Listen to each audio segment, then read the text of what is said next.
Hey, I'm Ryan. I'm Cora, I'm Rich. I'm Danny. and we are the Everafter, and we are stoked to be here with you on Inside the Setlist.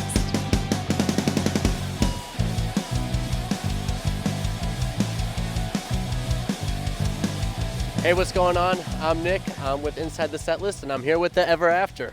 All right. So I just got a few quick questions for you guys. So you just wrapped up the Canadian portion of your tour last week. How was it? Do you have any memorable moments? Tim Hortons. Tim Hortons is running. Yeah. So it was a blast. It was the first time for most of us out of the country. It was such a great experience. Everyone was really friendly. I don't know, like, I'm not trying to stereotype, but everyone was so nice. A lot of like culture, a lot of really cool things to see. I mean, I should talk about the shows, but Canada itself is just awesome, and we ate only Tim Hortons for like ever. It's coursing through our bloods. Yeah. True Canadians right there. So trying to like get it out. Yeah, Canada was unreal. Me personally, I have been nowhere ever, so just being able to like play shows in a different country was like one of the most unbelievable experiences ever for me. You know, just like crossing the border, driving into Toronto, and be like, wow, I'm about to set up and play music was unreal. Tim Hortons was the best thing that's ever happened to me in my life. There's great food up there. There's just great stores, and like yeah, the people were just great, and the people who just the paid showgoers who came out to the shows were just all super supportive. All checked out our Instagram, checked out our Facebook, was talking to us after the shows, and it was just awesome up there. Super awesome. Can't wait to go back. Yeah. And the bands that we played with. Oh, of course. Yes. All right. So I imagine you guys had a long drive into Canada. What was your road trip playlist? What'd that look like? Ryan, you gotta answer this one. you start. Well, we had 2 cars. Okay. Yeah, All right. unfortunately. We might get 2 different stories here. For starters, we have 2 cars, so 2 different playlists. I don't know. I just kept playing deep cuts from like high school, and me and Rich were jamming out. Yeah. There is one record I really like that we listened to probably about 8 times. By a band called Wild Party. Okay. And I love that album. I know. And right before we came up today, Rich was like, "Please, for the love of God, can we not listen to that record for the rest of the Best tour?" album ever. I know. Nice. Here. Second car. Here we go. Yeah, our car. That was car. So Our we, boss broke down. yeah, so we took 2 cars. So our car that we took, it was Danny, me, and then our photographer Matt Flood, and we kind of rotated who had Bluetooth. So I was doing a lot of like Taylor Swift, John Mayer. We did some Dua Lipa, State Champs, Broadside, Beartooth. Dixie Chicks. We had a nice all had variety. good ones. Mac Miller. I had 2 good ones. When we got tired of music, we put on a bunch of Bill Burr stand-up and Patrick Star quotes on YouTube. Because we were like in the last hour, we went up the night before tour started and slept at our manager's house in upstate New York. And we were like, it was 4 hours in, we were just like, yeah, I'm kind of done with music. So me and Matt, like, we're kind of just screwing around and saying SpongeBob quotes. And we were like, dude, let's just put on like a Patrick Star compilation. And it was past the time super well. So yeah. We did glaze over one situation in Canada, actually. And it was that when we stayed at our manager's place, we had what he considered sesh, which was just sessions of Ouija board. Cora's possessed. As we speak. Yes. I had so many I feel like questions. climbing up the wall. Yeah. Part of it was me asking 20 times whether I was okay even though I wasn't playing. And I was just freaking out. I swore I saw like a shadow pass me at one point. I was like, this is not good. Me. Terrifying. But yeah, going back to the music, I'd say that I had to warn Ryan because I was ready to go out his window.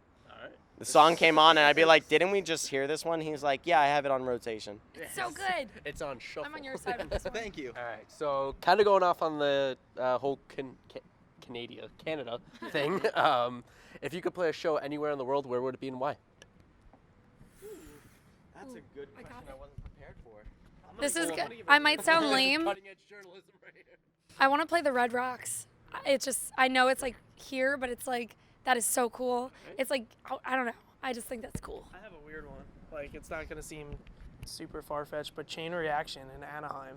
Okay. That is just like the most legendary, like, just like notorious, like underground like music venue that I like, and it's across the country, and like I hear about it all the time. And I don't know, I just love to play Chain Reaction. Yeah.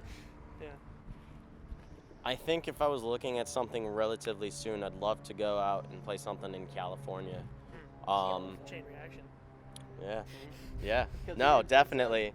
And then hopefully in the near future, UK somewhere. Europe. Just love to UK, travel. oh, man, It's a big UK deal for is us, sick, you know. yeah. I don't have one. You guys all had answers prepared. I gave them the questions. That sounds about We right. cheated. Thank you. Mine's like my living room, so I don't have to drive. It's like I don't want to go anywhere. We started Uh, a new group chat where everybody got the questions but you. I'd like to do Europe, especially because like you can get to any country like pretty easily. I'm legal to drink in Europe. Yeah, that too. You got your first legal drink in Canada. I did. I'm still not legal in America, No. though. There you go. Enthusiasm. Theme song comes on. No. All right. So a few months ago, the band released its first album, Where I Came From. Can you tell us about the album? You go. You wrote the lyrics. Oh, okay. You're the story part. I am the story part. So music-wise, a lot of it was the guys here. Lyrically, they're all like stories of my life. Not to sound like totally like egotistical there, but like they're things that I went through, putting it into my perspective. I think what's so great about it is people come up to me and they're like, oh, well, I love this song because the lyrics mean this to me or that to me. And I think, I don't know, it's really cool to have people put their own story into my story. Yeah, so a lot of it is about like, you know, where I came from, things that happened in the past that kind of made me who I am today, things that really shaped who I am as a person. I don't know if you... I mean, there was a lot of experience that went into writing that album, but I guess like a cool fact about it is we put out our first EP back in February 2018, so it was like little over a year later we put out this EP, and we had songs from this EP, at least like 2 or 3 of them were written before we even like went public as a band. So we had put like at least a year and a half worth of work into this EP, and yeah, I don't know, it's just like awesome to write, and these songs are just a whole another step to play live, you know, from our first, you know, compilation and whatnot. So I would just say like the whole part of this like second EP for us was mainly, you know, development and growth, finding our sound. We really rushed on our first one, but we found that we had the chemistry, you know, to make the music. So we had a lot of fun writing the first EP, but then we were like, let's slow this one down and really focus on where we want to be on this next EP. Level. Let's let the EP carry us. So we would start with a, you know, a base idea, some sort of foundation, and then wherever that took us next is where, you know, the song led us. Yeah. So you guys, sorry to interject No, before the you're last one, but do you guys feel like you're coming into your own as a band based off this album for it? compared to the EP? I think this EP, personally, I think this EP has set us up to, for our next record, I think this EP has set us up to like write like really what we're gonna be for this next album. You know what I mean? Like I feel like this has set us I up don't know if you want like... to develop our sound. Yeah. I think, like from a personal standpoint, I felt like I grew vocally a lot. We weren't really risky with the first EP. We kind of kept like a very like simple range with my voice. This one that we did, I really like learned like how to expand my vocal range and where we could take it. And I mean, there were days where we were like recording and I was in the vocal booth like losing my mind because I was like, I gotta get this note. And I mean, it was worth it now. Like I found my voice. We had so many days of harmonies where we came up with something and you're like, I can't do that. I was like, nah, you're gonna do it. And I did And it. you did it. Yeah. I did it. Yep. Little pushes all the time. Crazy to record. Yeah. All right. So what's your favorite song on your current set list and why? I guess I'll go Yeah, first. go. So I guess my favorite song on the album is going to be 49. I think we get the best crowd interaction with it. Has a lot of meaning behind it, which she can, you know, explain for you. But it's the overall crowd pleaser. It's really fun to play. And then another part of a song like In Between, just 'cause how bouncy it is. Yeah. For me personally, Self-Assured, and it's kind of an oddball. It wasn't any of the singles, and it's not something we really pushed super hard as compared to the other songs in the EP. But as a listener and a musician, I'm just like very, very rhythm based because I'm a drummer, obviously. But I think that has the strongest like rhythmic push to it. You know, in the first verse, and the chorus is just like straight eighth notes, and it's just like I don't know, it's like super, super fun to play for me. Yeah. Performance-wise, I would probably say 49 as well. It's like one of my more like emotional songs. In Between is kind of up there as well. I don't know, I think like the more emotion, the better. I mean, I love all of our fun songs where we can like bounce and have fun, but when I can really like be like raw and emotional, I think that brings out the best performance for me. EP-wise, I really just like Self-Assured because I like, the lyrics are like how I feel. So I'm like, I feel that, which sounds so lame, but. I think, funnily enough, my two are the ones Funnily. you guys did not say. Funnily, that's my new Funnily. word now. I think the first one is Nothing, which is Danny's least favorite song. I just think it's fun. It flows really well. It hits in all the right points. And then the other one is As We Were. It's just fun to get out there and close the set with a banger. Overall, I really dig our full EP. Yeah. It's okay. Solid 4 out of 10. Solid. I would give it a 4.5. Rotten Tomatoes rates it 25%. Hey, it's good for Rotten Tomatoes. Better than The Room. The Room is phenomenal.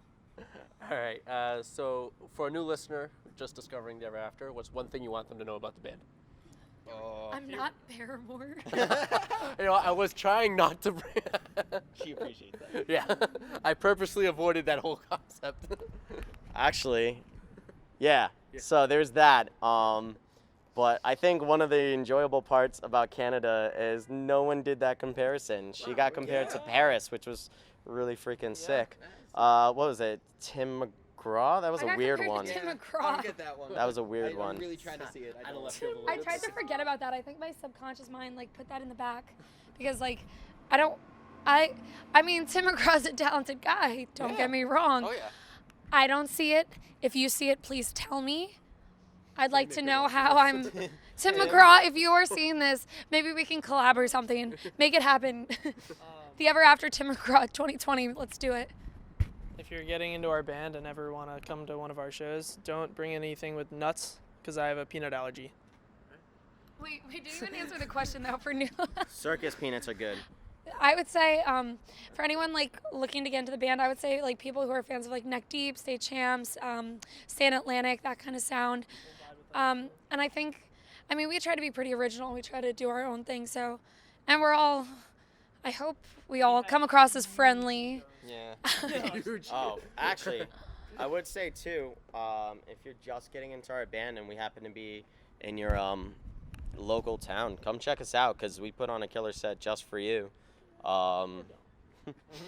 But yeah, I mean, I think performance-wise, just seeing our live set would be a good way to just feel the music because you're gonna feel all the bounce, all the live experience, and then pick up a CD. Do it. Give us your money Now. They hit everything. They hit it. All right.